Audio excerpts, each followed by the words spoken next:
ಆತ್ಮೀಯ ಸ್ಪರ್ಧಾರ್ಥಿಗಳೇ, ಹೊನ್ನಸಿರಿ ಕನ್ನಡ ಕೋಚಿಂಗ್ ಕ್ಲಾಸ್ಗೆ ಸ್ವಾಗತ.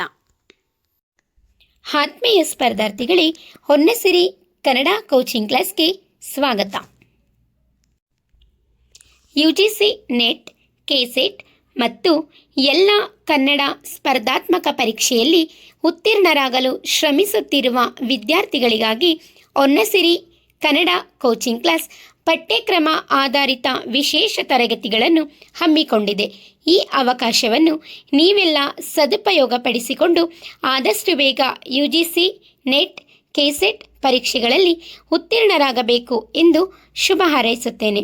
ಕನ್ನಡ ಸಿರಿಯ ಈ ಜ್ಞಾನದ ಪಯಣದಲ್ಲಿ ನಮ್ಮ ಜೊತೆಗೂಡಲು ವಿಡಿಯೋವನ್ನು ಲೈಕ್ ಮಾಡಿ, ನಿಮ್ಮ ಸ್ನೇಹಿತರೊಂದಿಗೆ ಶೇರ್ ಮಾಡಿ.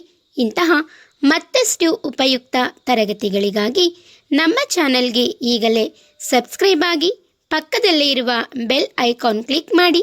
ಧನ್ಯವಾದಗಳು. ನಿಮ್ಮ ಸಾಧನೆಯ ಹಾದಿಗೆ ನಮ್ಮ ಕನ್ನಡದ ಸಿರಿ ಹೊನ್ನಸಿರಿ ಶುಭವಾಗಲಿ.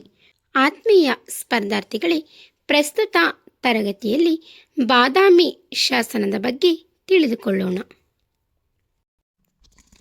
ಬಾದಾಮಿ ಶಾಸನಕ್ಕೆ ಸಂಬಂಧಿಸಿದ ಆಧಾರ ಗ್ರಂಥಗಳನ್ನು ನೋಡುವುದಾದರೆ, ಕರ್ನಾಟಕ ಶಾಸನ ಸಂಪುಟಗಳು, ಕನ್ನಡ ವಿಶ್ವವಿದ್ಯಾಲಯ ಹಂಪಿ, ಬಾದಾಮಿ ಮತ್ತು ಚಾಲುಕ್ಯರ ಸಾಂಸ್ಕೃತಿಕ ಚರಿತ್ರೆ, ಪ್ರೊಫೆಸರ್ ಜಿ.ವಿ. ನಾರಾಯಣ, ಕನ್ನಡ ಭಾಷೆ ಮತ್ತು ಸಾಹಿತ್ಯದ ಇತಿಹಾಸ, ಡಾಕ್ಟರ್ ರಂಶ್ರೀ ಮುಗಳಿ, ಚಾಲುಕ್ಯ ವಾಸ್ತುಶಿಲ್ಪ ಮತ್ತು ಶಾಸನಕಲೆ, ಡಾಕ್ಟರ್ ಆ. ಸುಂದರ, ಕನ್ನಡ ಲಿಪಿಯ ಉಗಮ ಮತ್ತು ವಿಕಾಸ, ಡಾಕ್ಟರ್ ದೇವರಕೊಂಡ ರೆಡ್ಡಿ, ಪ್ರಾಚೀನ ಕರ್ನಾಟಕದ ಇತಿಹಾಸ, ಪ್ರೊಫೆಸರ್ ಬಿ. ಶೇಖ್ ಅಲಿ, ಕರ್ನಾಟಕದ ವೀರಗಲ್ಲುಗಳು ಮತ್ತು ಶಾಸನಗಳು, ಡಾಕ್ಟರ್ ಆರ್. ಶೇಷಶಾಸ್ತ್ರಿ, ಕನ್ನಡ ಸಾಹಿತ್ಯ ಚರಿತ್ರೆ ಸಂಪುಟಗಳು, ಮೈಸೂರು ವಿಶ್ವವಿದ್ಯಾನಿಲಯ, ಚಾಲುಕ್ಯ ಇತಿಹಾಸ ಮತ್ತು ದರ್ಶನ, ಕರ್ನಾಟಕ ಇತಿಹಾಸ ಅಕಾಡೆಮಿ, ಕನ್ನಡ ಛಂದೋ ವಿಕಾಸ, ಡಾಕ್ಟರ್ ಡಿ.ಎಸ್. ಕರ್ಕಿ, ಶಾಸನ ವ್ಯಾಸಂಗ, ಎಂ. ಚಿದಾನಂದಮೂರ್ತಿ, ಕರ್ನಾಟಕ ಕವಿಚರಿತೆ ಮೊದಲ ಸಂಪುಟ, ಆರ್. ನರಸಿಂಹಾಚಾರ್, ಬಾದಾಮಿ ಚಾಲುಕ್ಯರು, ಡಾಕ್ಟರ್ ಸೂರ್ಯನಾಥ್ ಕಾಮತ್. ನೋಡಿ, ಇದು ಬಾದಾಮಿ ಶಾಸನದ ಒಂದು ಫೋಟೋ ಆಗಿದೆ. ಇಲ್ಲಿ ಬಾದಾಮಿ ಶಾಸನದ ಫೋಟೋಗಳನ್ನು ನಾನಿಲ್ಲಿ ಹಾಕಿದ್ದೀನಿ, ಅದನ್ನು ನೀವು ಗಮನಿಸ್ಕೊಳ್ಳಿ. ಈ ಶಾಸನಗಳೆಲ್ಲವೂ ಕೂಡ ಬಾದಾಮಿ ಶಾಸನಗಳಾಗಿವೆ ಎಂದು ಹೇಳಬಹುದು. ಇನ್ನು ಕಪ್ಪೆ ಅರಭಟ್ಟ ಯಾರು? ಬಾದಾಮಿ ಶಾಸನದಲ್ಲಿ ಬರುವಂತಹ ಉಲ್ಲೇಖವಾಗಿರುವಂತಹ ಈ ಕಪ್ಪೆ ಅರಭಟ್ಟ ಯಾರು ಅಂತ ನಾವು ನೋಡೋದಾದರೆ, ಇತಿಹಾಸಕಾರರ ಪ್ರಕಾರ ಕಪ್ಪೆ ಅರಭಟ್ಟ ಎಂಬಾತ ಚಾಲುಕ್ಯರ ಸೈನ್ಯದಲ್ಲಿದ್ದ ಒಬ್ಬ ಸಾಹಸಿ ವೀರ, ಯೋಧ ಅಥವಾ ಸಾಮಂತ ರಾಜನಾಗಿದ್ದಿರಬಹುದು. ಈ ಶಾಸನವು ಆತನ ಉದಾತ್ತ ಗುಣ, ಶೌರ್ಯ ಮತ್ತು ದೇಶಭಕ್ತಿಯನ್ನು ಕೊಂಡಾಡಲು ಆತನ ವಂಶಸ್ಥರು ಅಥವಾ ಅಭಿಮಾನಿಗಳು ಕೆತ್ತಿಸಿದ ಪ್ರಶಸ್ತಿ ಶಾಸನವಾಗಿದೆ. ಇತಿಹಾಸಕಾರರು ಕಪ್ಪೆ ಅರಭಟ್ಟನ ಬಗ್ಗೆ ಈ ಥರ ಹೇಳಿದ್ದಾರೆ. ಏನು? ಚಾಲುಕ್ಯರ ಸೈನ್ಯದಲ್ಲಿದ್ದಂತಹ ಒಬ್ಬ ವೀರ ಸಾಹಸಿ ಯಾರು? ಕಪ್ಪೆ ಅರಭಟ್ಟ. ಯೋಧ ಅಥವಾ ಸಾಮಂತ ರಾಜನಾಗಿರಬಹುದು. ಈ ಕಪ್ಪೆ ಅರಭಟ್ಟ ಯಾರು? ಚಾಲುಕ್ಯರ ಸೈನ್ಯದಲ್ಲಿರುವಂಥ ಒಬ್ಬ ಸಾಹಸಿ ವೀರ ಆಗಿರ್ಬೋದು ಅಥವಾ ಒಬ್ಬ ಸಾಮಂತ ರಾಜನಾಗಿದ್ದಿರಬಹುದು ಅಂತ ಊಹೆ ಮಾಡಿದ್ದಾರೆ. ಈ ಶಾಸನವು ಆತನ ಉದಾತ್ತ ಗುಣ, ಶೌರ್ಯ ಮತ್ತು ದೇಶಭಕ್ತಿಯನ್ನು ಕೊಂಡಾಡಲು, ಇನ್ನು ಈ ಶಾಸನ ಕಪ್ಪೆ ಅರಭಟ್ಟನ ಒಂದು ಉದಾತ್ತ ಗುಣವಾಗಿರ್ಬೋದು, ಅವನ ಶೌರ್ಯ ಆಗಿರ್ಬೋದು, ಅಂದರೆ ಅವನ ಸಾಹಸ ಆಗಿರ್ಬೋದು, ಮತ್ತು ಅವನ ದೇಶಭಕ್ತಿಯನ್ನು ಕೊಂಡಾಡೋದಕ್ಕೆ ಆತನ ವಂಶಸ್ಥರು ಅಥವಾ ಅಭಿಮಾನಿಗಳು ಕೆತ್ತಿಸಿದಂತಹ ಒಂದು ಪ್ರಶಸ್ತಿ ಶಾಸನವಾಗಿದೆ ಅಂತ ಇತಿಹಾಸಕಾರರು ಊಹೆಯನ್ನು ಮಾಡಿದ್ದಾರೆ ಎಂದು ಹೇಳಬಹುದು. ಇನ್ನು ಶಾಸನದ ಪರಿಚಯ ಮತ್ತು ಕಾಲಘಟ್ಟವನ್ನು ನೋಡುವುದಾದರೆ ಶಾಸನದ ಹೆಸರು ಬಾದಾಮಿ ಶಾಸನ. ಇದನ್ನು ಕಪ್ಪೆ ಅರಭಟ್ಟನ ಶಾಸನ ಎಂದು ಕರೆಯುತ್ತಾರೆ. ಈ ಶಾಸನದ ಹೆಸರು ಏನು? ಬಾದಾಮಿ ಶಾಸನ. ಇದನ್ನು ಕಪ್ಪೆ ಅರಭಟ್ಟನ ಶಾಸನ ಅಂತಲೂ ಕೂಡ ಕರೆಯುತ್ತಾರೆ. ಇದರ ಕಾಲವನ್ನು ನಾವು ನೋಡೋದಾದರೆ ಕ್ರಿಸ್ತ ಶಕ ಸುಮಾರು 700 ಅಂದರೆ 8ನೇ ಶತಮಾನದ ಆರಂಭ. ಇದರ ಕಾಲ ಎಷ್ಟು? ಕ್ರಿಸ್ತ ಶಕ ಸುಮಾರು 700, 8ನೇ ಶತಮಾನದ ಒಂದು ಆರಂಭದ ಕಾಲದಲ್ಲಿ ನಾವು ಬಾದಾಮಿ ಶಾಸನವನ್ನು ನಾವು ನೋಡ್ಬೋದು. ಇನ್ನು ಸ್ಥಳ, ಇದು ಸಿಕ್ಕಿದಂತಹ ಅಥವಾ ಕೆತ್ತಿಸಿದಂತಹ ಸ್ಥಳವನ್ನು ನಾವು ನೋಡೋದಾದರೆ, ಕ್ಷಮೆ ಇರಲಿ, ಇದು ಕೆತ್ತನೆಯಾದಂತಹ ಸ್ಥಳ ಮತ್ತು ಸಿಕ್ಕಿರುವಂಥ ಸ್ಥಳ ಅಂತಲೇ ಹೇಳ್ಬೋದು. ಬಾಗಲಕೋಟೆ ಜಿಲ್ಲೆಯ ಬಾದಾಮಿಯ ತಟಕಾದ ಅಂದರೆ ಅಗಸ್ತ ತೀರ್ಥಕೆರೆ, ಆಯಿತಾ, ತಟಕಾದ ಈಶಾನ್ಯ ಭಾಗದಲ್ಲಿರುವ ಬೆಟ್ಟದ ಬಂಡೆಯೊಂದರ ಮೇಲೆ ಇದನ್ನು ಕೆತ್ತಲಾಗಿದೆ. ಈ ಬಾದಾಮಿ ಶಾಸನವನ್ನು ಎಲ್ಲಿ ಕೆತ್ತಲಾಗಿದೆ ಅಂತ ಅಂದರೆ ಬಾಗಲಕೋಟೆ ಜಿಲ್ಲೆಯ ಬಾದಾಮಿಯ ತಟಕಾದ ಈಶಾನ್ಯ ಭಾಗದಲ್ಲಿರುವ ಒಂದು ಬೆಟ್ಟದ ಬಂಡೆಯ ಮೇಲೆ ಈ ಶಾಸನವನ್ನು ಕೆತ್ತಲಾಗಿದೆ. ಬಾಗಲಕೋಟೆ ಜಿಲ್ಲೆ ಬಾದಾಮಿಯ ತಟಕಾದ ಈಶಾನ್ಯ ಭಾಗ, ಆಯಿತಾ. ಆ ಈಶಾನ್ಯ ಭಾಗದಲ್ಲಿ ಅಲ್ಲೊಂದು ಬೆಟ್ಟ ಇದೆ, ಆ ಬೆಟ್ಟದ ಮೇಲೆ ಒಂದು ಬಂಡೆ ಇದೆ, ಆ ಬಂಡೆಯ ಮೇಲೆ ಇದನ್ನು ಕೆತ್ತಲಾಗಿದೆ ಅಂತ ಹೇಳ್ತಾ ಇದ್ದಾರೆ. ಇನ್ನು ಈ ಬಾದಾಮಿ ಶಾಸನದ ರಾಜವಂಶವನ್ನು ನಾವು ನೋಡೋದಾದರೆ, ಈ ಶಾಸನವು ಬಾದಾಮಿ ಚಾಲುಕ್ಯರ ಆಳ್ವಿಕೆಯ ಕಾಲಕ್ಕೆ ಸೇರಿದ್ದಾಗಿದೆ. ಹೆಸರೇ ಸೂಚಿಸುವಂತೆ ಈ ಬಾದಾಮಿ ಶಾಸನ ಅನ್ನೋದು ಬಾದಾಮಿ ಚಾಲುಕ್ಯರ ಆಳ್ವಿಕೆಯ ಕಾಲಕ್ಕೆ ಸೇರಿದಂತಹ ಒಂದು ಶಾಸನವೇ ಯಾವುದು? ಬಾದಾಮಿ ಶಾಸನ ಎಂದು ಹೇಳಬಹುದು. ಇನ್ನು ಶಾಸನದ ಭೌಗೋಳಿಕ ಮತ್ತು ರಚನಾತ್ಮಕ ವಿವರಗಳನ್ನು ನೋಡೋದಾದರೆ, ಅಳತೆ ಮತ್ತು ಸಾಲುಗಳು. ಬಾದಾಮಿ ಶಾಸನದ ಒಂದು ಕೆತ್ತನೆ ಇದೆ ಅಲ್ವಾ, ಅದರ ಒಂದು ಅಳತೆಯನ್ನು ನಾವು ನೋಡೋದಾದರೆ, ಈ ಶಾಸನವು ಒಟ್ಟು 10 ಸಾಲುಗಳನ್ನು ಒಳಗೊಂಡಿದೆ. ನಿಮಗೆ ಪರೀಕ್ಷೆಯಲ್ಲಿ ಕೇಳ್ಬೋದು, ಬಾದಾಮಿ ಶಾಸನವು ಒಟ್ಟು ಎಷ್ಟು ಸಾಲುಗಳನ್ನು ಒಳಗೊಂಡಿದೆ ಅಂತಂದರೆ, ಇದು ಒಟ್ಟು 10 ಸಾಲುಗಳನ್ನು ಒಳಗೊಂಡಿದೆ. ಅಳತೆ ನಾನು ಮುಂದೆ ಹೇಳ್ತಾ ಹೋಗ್ತೀನಿ. ಇನ್ನು ವಿಶೇಷ ಮುದ್ರೆ, ಈ ಬಾದಾಮಿ ಶಾಸನದಲ್ಲಿ ಒಂದು ವಿಶೇಷವಾದಂಥ ಮುದ್ರೆ ಇದೆ. ಅದೇನು ಅಂತಂದರೆ, ಶಾಸನದ ತಳಭಾಗದಲ್ಲಿ, ನಾನು ಅಲ್ಲಿ ಶಾಸನದ ಫೋಟೋವನ್ನು ಹಾಕಿದ್ದೀನಲ್ವ, ಅದರಲ್ಲಿ ಒಂದು ಸ್ವಲ್ಪ ಗಮನಿಸಿ ನೋಡಿ, ಸ್ವಲ್ಪ ಕಾಣಿಸುತ್ತೆ.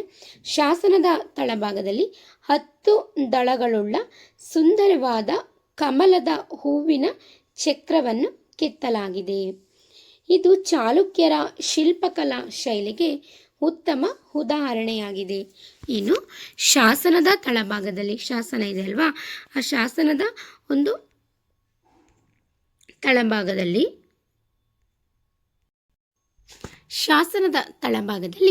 10 ದಳಗಳುಳ್ಳ ಸುಂದರವಾದಂಥ ಕಮಲದ ಹೂವಿನ ಕೆತ್ತನೆಯನ್ನು ಮಾಡಲಾಗಿದೆ.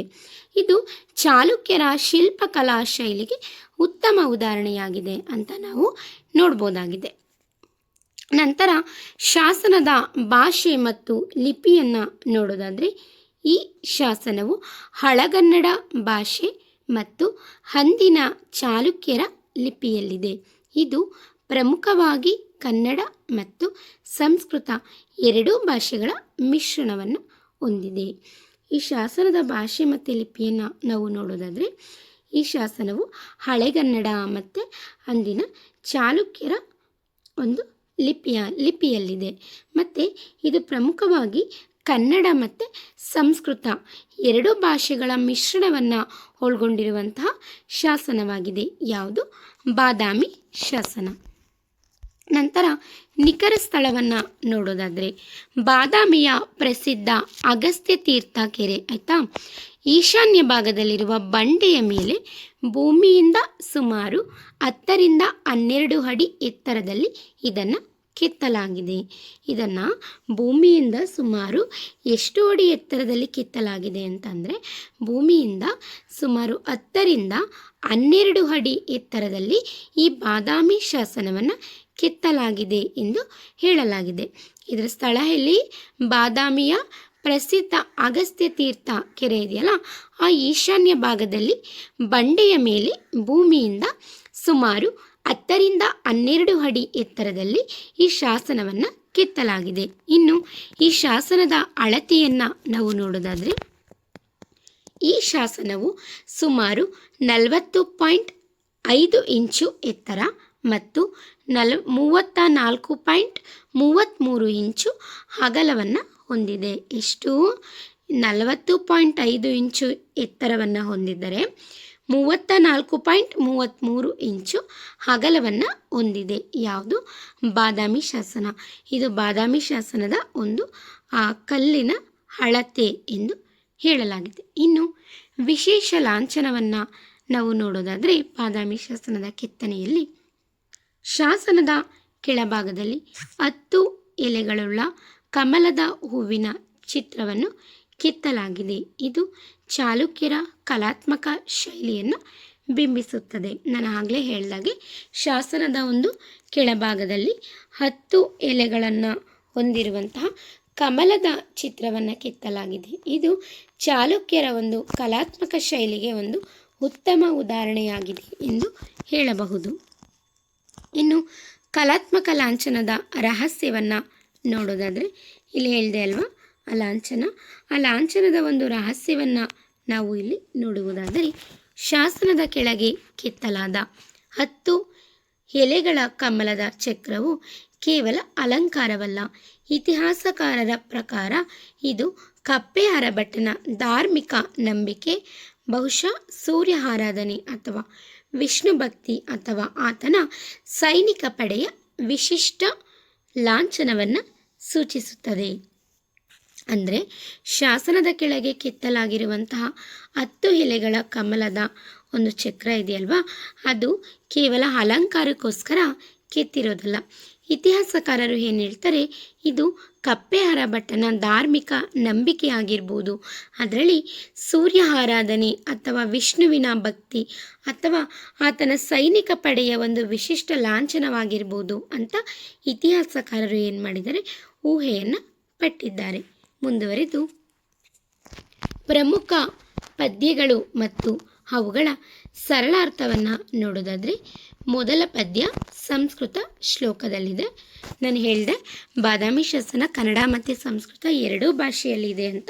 ಇಲ್ಲಿ ಪದ್ಯವನ್ನು ನೋಡೋದಾದರೆ ಸಂಸ್ಕೃತ ಶ್ಲೋಕ, ಅದನ್ನು ಮೊದಲನೆಯದಾಗಿ ನೋಡೋದಾದರೆ ಮೃತ್ಯುರ್ನತ ಪದ್ಯ, ವರಂ ತೇಜಸ್ವಿನೋ ಮೃತ್ಯುರ್ನತ ತು ಮಾನವ ಖಂಡನಂ ಮೃತ್ಯುಸ್ತಸ್ಯಾನಿಕೋ ದುಃಖಂ ಮಾನಭಂಗಂ ದಿನೇ ದಿನೇ.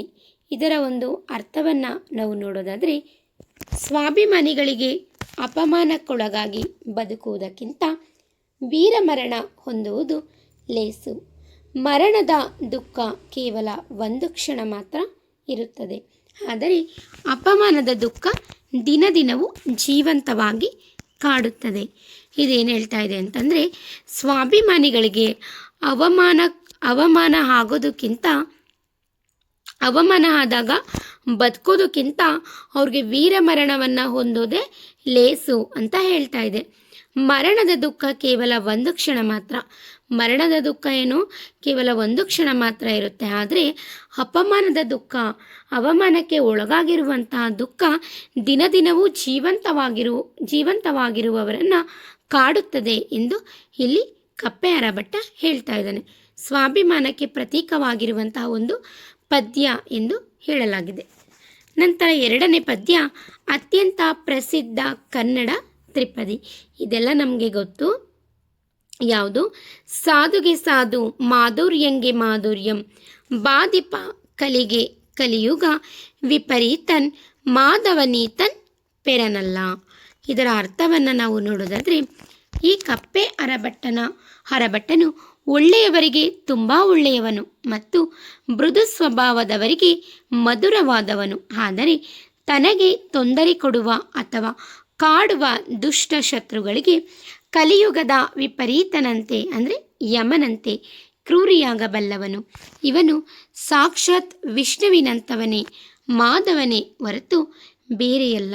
ಅಂದರೆ ಈ ಪದ್ಯದ ಒಂದು ಅರ್ಥ ಇಷ್ಟೇ, ಈ ಕಪ್ಪೆ ಅರಭಟ್ಟನು ಒಳ್ಳೆಯವರಿಗೆ ತುಂಬ ಒಳ್ಳೆಯವನು, ಮೃದು ಸ್ವಭಾವದವರಿಗೆ ಮಧುರವಾಗಿರುವವನು. ಆದರೆ ತನಗೆ ಯಾರಾದರೂ ತೊಂದರೆ ಕೊಟ್ಟರೆ ಅವ್ರನ್ನ ಅಥವಾ ಕಾಡುವ ದುಷ್ಟ ಶತ್ರುಗಳಿಗೆ ಕಲಿಯುಗದ ಯಮನಂತೆ ಅವನು ಕ್ರೂರಿ ಆಗ್ತಾನೆ, ಅವನು ಕೂಡ ಅವ್ರಿಗೆ ಅದೇ ಕಷ್ಟವನ್ನು ಕೊಡ್ತಾನೆ ಅಂತ ಇಲ್ಲಿ ಹೇಳ್ತಾ ಇದ್ದಾನೆ.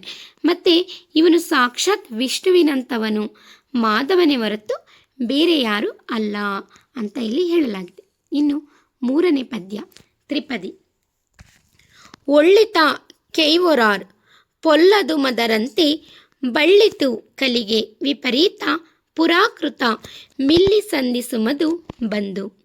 ಅರ್ಥ, ಒಳ್ಳೆಯದನ್ನು ಮಾಡುವವರಿಗೆ ಒಳ್ಳೆಯದೇ ಆಗುತ್ತದೆ, ಆದರೆ ದುಷ್ಟತನ ಮಾಡುವವರಿಗೆ ಅವರು ಮಾಡಿದ ಕೆಟ್ಟ ಕರ್ಮದ ಫಲವು ಕಲಿಯುಗ ವಿಪರೀತನಾದ ಈ ವೀರನ ಮೂಲಕ ಇಲ್ಲಿಯೇ ಬಂದು ತಟ್ಟುತ್ತದೆ.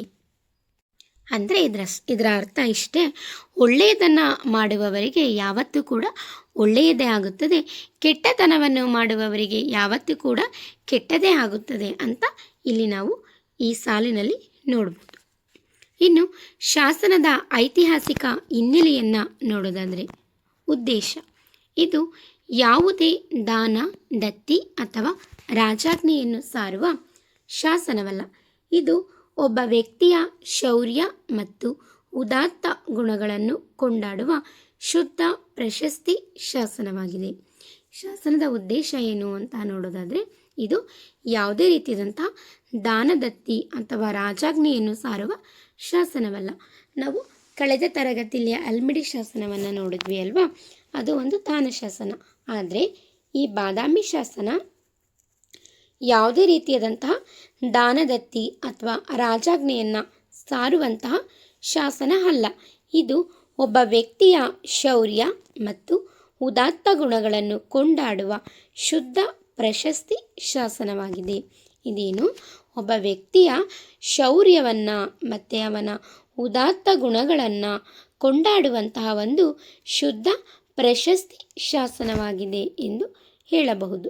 ಇನ್ನು ಸಂದರ್ಭ, ಕಪ್ಪೆ ಅರಭಟ್ಟನು ಯುದ್ಧದಲ್ಲಿ ವೀರಮರಣ ಹೊಂದಿದಾಗ ಅಥವಾ ಆತನ ವಿಶಿಷ್ಟ ವ್ಯಕ್ತಿತ್ವದ ನೆನಪಿಗಾಗಿ ಆತನ ವಂಶಸ್ಥರು ಈ ಗೌರವದ ಶಾಸನವನ್ನು ಬಂಡೆಯ ಮೇಲೆ ಕೆತ್ತಿಸಿರಬಹುದು ಎಂದು ಊಹಿಸಲಾಗಿದೆ.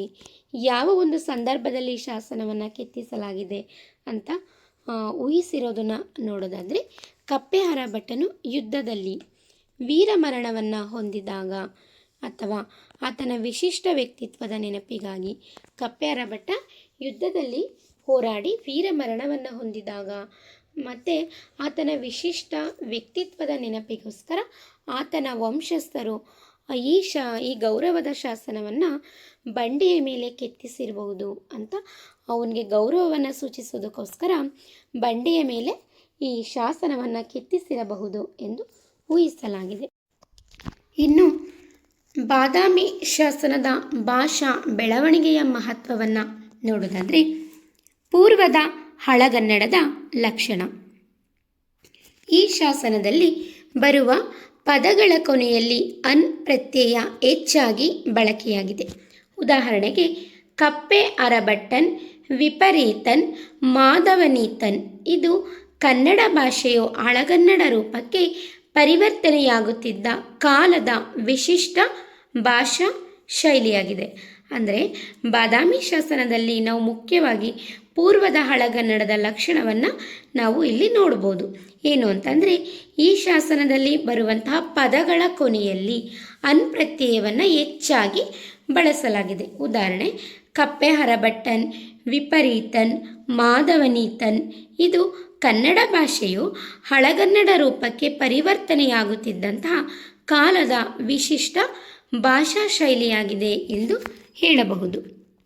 ಇನ್ನು ಶಬ್ದ ಸಂಪತ್ತನ್ನು ನೋಡೋದಾದರೆ, ಶಾಸನದಲ್ಲಿ ದೇಶಿ ಕನ್ನಡ ಶಬ್ದಗಳಾದ ಒಳ್ಳಿತ, ಪೊಲ್ಲದು, ಕಲಿ ಮುಂತಾದ ಪದಗಳ ಜೊತೆಗೆ ಸಂಸ್ಕೃತದ ಮಾಧುರ್ಯ, ತೇಜಸ್ವಿ, ಮೃತ್ಯು ಎಂಬ ತತ್ಸಮ ತದ್ಭವ ಪದಗಳ ಸುಂದರ ಬಳಕೆ ಕಂಡುಬರುತ್ತದೆ. ಇಲ್ಲಿ ಕಂಡುಬರುವಂತಹ ಕನ್ನಡ ಶಬ್ದಗಳು ಮತ್ತು ಸಂಸ್ಕೃತ ಶಬ್ದಗಳನ್ನು ನೋಡೋದಾದರೆ ನಾನು ಆಗಲೇ ಹೇಳಿದೆ, ಬಾದಾಮಿ ಶಾಸನ ಕನ್ನಡ ಮತ್ತು ಸಂಸ್ಕೃತ ಎರಡೂ ಭಾಷೆಗಳಲ್ಲಿಯೂ ಕೂಡ ಎರಡೂ ಭಾಷೆ ಇಲ್ಲಿ ಇರೋದನ್ನು ಈ ಶಾಸನದಲ್ಲಿ ರಚನೆಯಾಗಿರೋದನ್ನು ನಾವು ನೋಡ್ಬೋದು ಅಂತ ಹೇಳಿದ್ದೆ ಅಲ್ವಾ. ಅದನ್ನು ಇಲ್ಲಿ ಹೇಳ್ತಾ ಇರೋದು ಶಬ್ದ ಸಂಪತ್ತು. ಶಾಸನದಲ್ಲಿ ದೇಶಿ ಕನ್ನಡ ಶಬ್ದಗಳು ಇದ್ದಾವೆ. ಅದು ಯಾವ್ಯಾವುದು? ಒಳ್ಳಿತ, ಪೊಲ್ಲದು, ಕಲಿ, ಇದು ಕನ್ನಡದ ದೇಶಿ ಶಬ್ದಗಳು. ಅದ್ರ ಜೊತೆಗೆ ಸಂಸ್ಕೃತದ ಮಾಧುರ್ಯ, ತೇಜಸ್ವಿ, ಮೃತ್ಯು ಎಂಬ ತತ್ಸಮ ತದ್ಭವ ಪದಗಳ ಸುಂದರವಾದಂತಹ ಬಳಕೆಯು ಕೂಡ ಬಾದಾಮಿ ಶಾಸನದಲ್ಲಿ ಕಂಡುಬಂದಿದೆ ಎಂದು ಹೇಳಲಾಗಿದೆ. ನಂತರ ಸಾಹಿತ್ಯಿಕ ಮಹತ್ವ, ತ್ರಿಪದಿ ಛಂದಸ್ಸು. ಬಾದಾಮಿ ಶಾಸನದ ಸಾಹಿತ್ಯಿಕ ಮಹತ್ವವನ್ನು ನೋಡೋದಾದರೆ ಕನ್ನಡ ಸಾಹಿತ್ಯ ಚರಿತ್ರೆಯಲ್ಲಿ ಈ ಶಾಸನಕ್ಕೆ ಅತ್ಯುನ್ನತ ಸ್ಥಾನವಿದೆ. ಏಕೆಂದರೆ ಕನ್ನಡದ ದೇಶಿ ಛಂದಸ್ಸಾದ ತ್ರಿಪದಿ ಅಂದರೆ 3 ಸಾಲುಗಳ ಪದ್ಯ, ತ್ರಿಪದಿಯನ್ನು ಬಳಸಿದ ಅತ್ಯಂತ ಮೊದಲ ಶಾಸನ ಇದಾಗಿದೆ. ಶಾಸನದಲ್ಲಿ ಒಟ್ಟು 5 ಪದ್ಯಗಳಿದ್ದು ಅದರಲ್ಲಿ 3 ಪದ್ಯಗಳು ತ್ರಿಪದಿ ರೂಪದಲ್ಲಿವೆ. ನಾನು ಆಗಲೇ ಹೇಳಿದೆ, 3 ತ್ರಿಪದಿಗಳನ್ನು ನಾನು ನಿಮಗೆ ಉದಾಹರಣೆಯಾಗಿ ಕೊಟ್ಟಿದ್ದೆ ಅಲ್ವಾ, ಅದನ್ನು ಹೇಳ್ತಾ ಇರೋದು. ಇನ್ನು ಸಾಹಿತ್ಯಿಕ ಮಹತ್ವದಲ್ಲಿ ತ್ರಿಪದಿಯ ಛಂದಸ್ಸನ್ನು ಇದು ಒಳಗೊಂಡಿದೆ.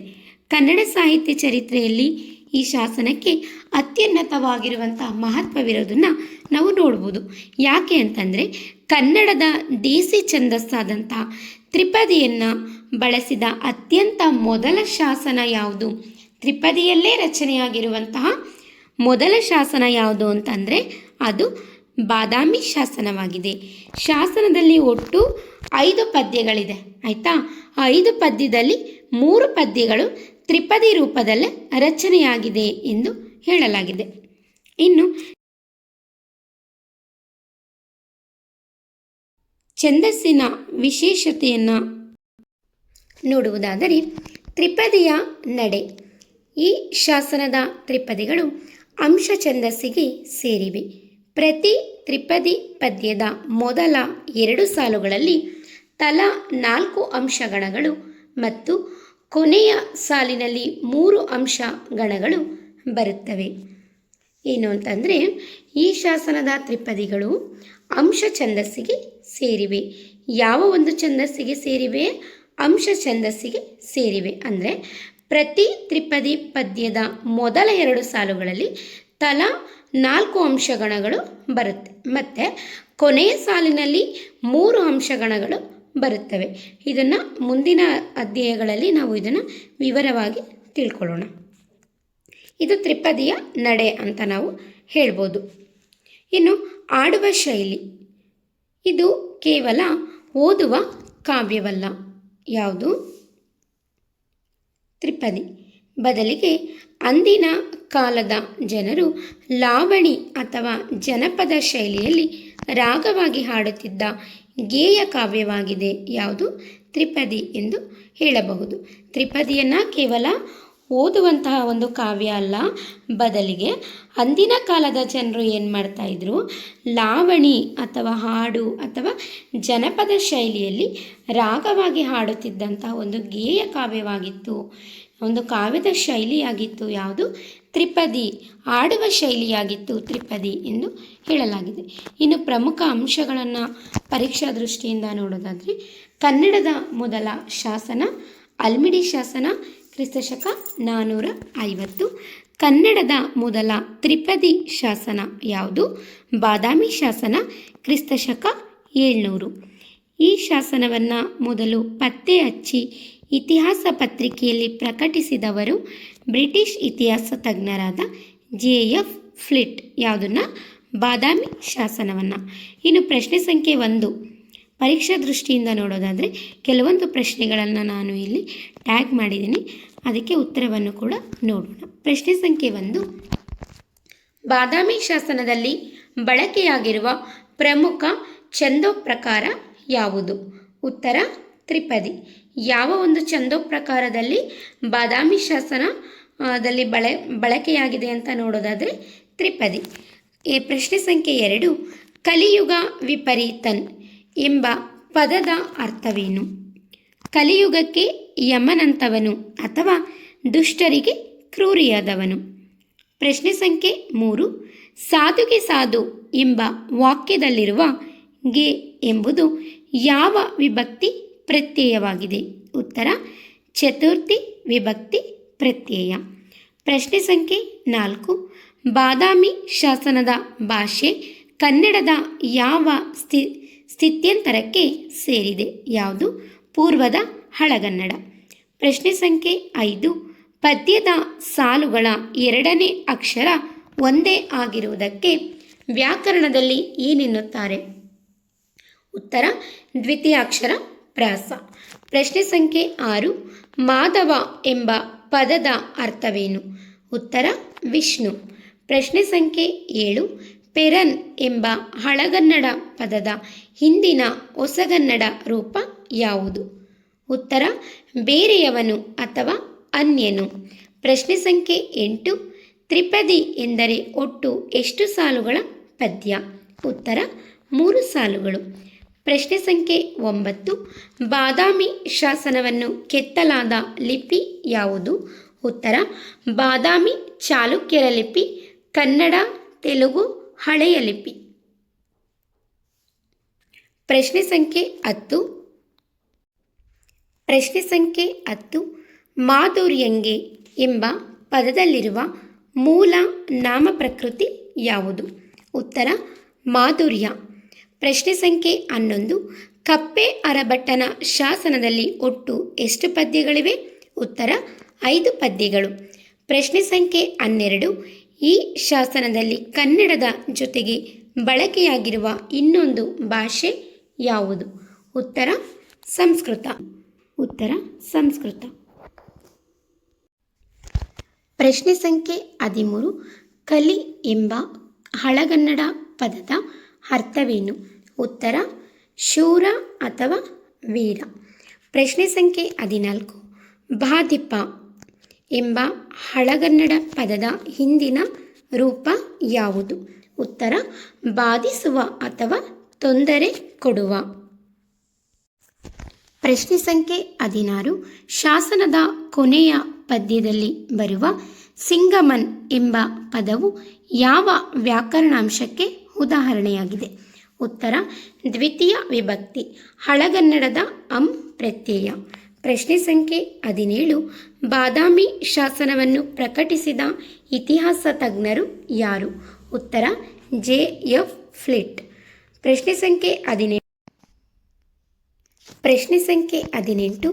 ಈ ಶಾಸನದಲ್ಲಿ ಕಪ್ಪೆ ಅರಭಟ್ಟನನ್ನು ಯಾರಿಗೆ ಹೋಲಿಸಲಾಗಿದೆ? ಉತ್ತರ ವಿಷ್ಣುವಿಗೆ. ಪ್ರಶ್ನೆ ಸಂಖ್ಯೆ 19. ಶಾಸನದಲ್ಲಿ ಬರುವ ಅಹಿತರ್ಕಳ್ ಎಂಬ ಪದದ ಅರ್ಥವೇನು? ಉತ್ತರ ಶತ್ರುಗಳು ಅಥವಾ ಹಿತ ಬಯಸದವರು. ಪ್ರಶ್ನೆ ಸಂಖ್ಯೆ 20. ಪ್ರಶ್ನೆ ಸಂಖ್ಯೆ 20. ಕಟ್ಟಿದ ಸಿಂಗಮನ್ ಎಂದರೆ ಏನರ್ಥ? ಉತ್ತರ ಕಟ್ಟಿ ಹಾಕಿದ ಸಿಂಹವನ್ನು. ಪ್ರಶ್ನೆ ಸಂಖ್ಯೆ 21. ಈ ಶಾಸನದಲ್ಲಿ ಒಟ್ಟು ಎಷ್ಟು ಸಾಲುಗಳನ್ನು ಕೆತ್ತಲಾಗಿದೆ? ಉತ್ತರ 10 ಸಾಲುಗಳು. ಪ್ರಶ್ನೆ ಸಂಖ್ಯೆ 22. ಚಾಲುಕ್ಯರ ಕಾಲದ ಯಾವ ವಿಶಿಷ್ಟ ಮುದ್ರೆಯನ್ನು ಈ ಶಾಸನದ ಕೆಳಗೆ ಕಾಣಬಹುದು? ಉತ್ತರ 10 ದಳಗಳ ಕಮಲದ ಹೂವಿನ ಚಿತ್ರ. ಹಾಗಾದರೆ ನಾವು ಪ್ರಸ್ತುತ ತರಗತಿಯಲ್ಲಿ ಬಾದಾಮಿ ಶಾಸನದ ಬಗ್ಗೆ ಒಂದಿಷ್ಟು ಮಾಹಿತಿಯನ್ನು ತಿಳಿದುಕೊಂಡಿದ್ದೇವೆ. ಮುಂದಿನ ತರಗತಿಯಲ್ಲಿ ಮತ್ತೊಂದು ಶಾಸನದ ಬಗ್ಗೆ ತಿಳಿದುಕೊಳ್ಳೋಣ.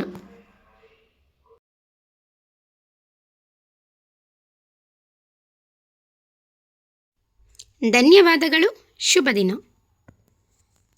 ದಯವಿಟ್ಟು ನನ್ನ ತರಗತಿಗೆ ಲೈಕ್ ಮಾಡಿ, ಸಬ್ಸ್ಕ್ರೈಬ್ ಮಾಡಿ, ಬೆಲ್ ಐಕಾನ್ ಕ್ಲಿಕ್ ಮಾಡಿ.